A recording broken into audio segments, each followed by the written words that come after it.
ఈరోజు మన కథ నిజమైన స్నేహం. ఒక చిన్న గ్రామంలో రాము, సోము అనే ఇద్దరు మంచి స్నేహితులు ఉండేవారు. వారు చిన్నప్పటి నుండి కలిసే పెరిగారు. ఒకరోజు వారు పొలంలో పనిచేసి తిరిగి వస్తూ అడవిలో ప్రయాణం చేయాల్సి వచ్చింది.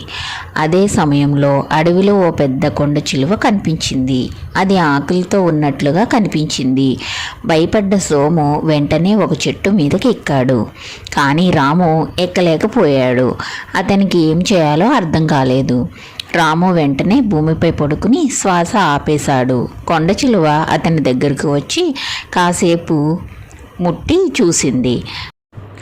కొండ చిలువ వేటాడే జంతువులు మాత్రమే తింటుందని అది రాముని వదిలేసి వెళ్ళిపోయింది. కొండ చిలువ వెళ్ళిపోయిన తరువాత సోము చెట్టు దిగాడు.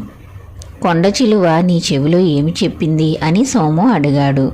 రాము నవ్వుతూ నిజమైన స్నేహితుడు సంక్షోభ సమయంలో విడిచిపెట్టడు అని చెప్పింది అన్నాడు. ఈ సంఘటన తరువాత రాము, సోము మధ్య మరింత అవగాహన పెరిగింది.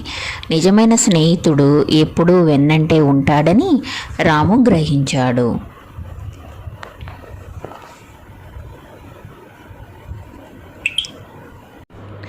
అవసరమైన సమయంలో మీతో నిలబడేవారే నిజమైన స్నేహితులు.